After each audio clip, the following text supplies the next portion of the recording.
क्या आपको दिन भर थकन रहती है और आपके जॉइंट्स में पेन होता है? स्पेशली जो आपके स्मॉल जॉइंट्स हैं उसमें भी पेन आता है। ऐसे सोकर उठते हैं तो आपको थकन महसूस होती है, जॉइंट्स पेन आता है और आपको तकरीबन आधे 1 घंटे की एक्टिविटी के बाद फिर आपको थोड़ा-सा आराम आता है। फिर आप दोपहर में देर तक बैठ जाते हैं, फिर आप खड़े होते हैं, फिर से आपको जॉइंट्स में पेन आता है। इट्स मीन के हो सकते हैं आपको रूमेटॉइड आर्थराइटिस के चांसेस हो। ये एक तरह की ऐसी ट्रॉमा है जिसमें आपके जॉइंट्स पेन होते हैं क्योंकि आपके जॉइंट्स के अंदर इन्फ्लेमेशन आ जाती है, सूजन आ जाती है, जिससे आपके जॉइंट्स करीब करीब होते हैं और उनमें आपको पेन फील होता है।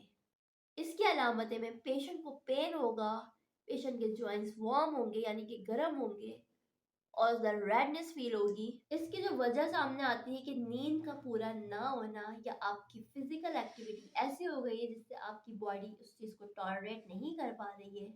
इसके लिए हम पेशेंट को हीटिंग पैड रिकवर करते हैं ताकि जॉइंट की इन्फ्लेमेशन से मसल्स स्टिफ ना हो, इससे मसल्स फ्लेक्सिबल रहते हैं।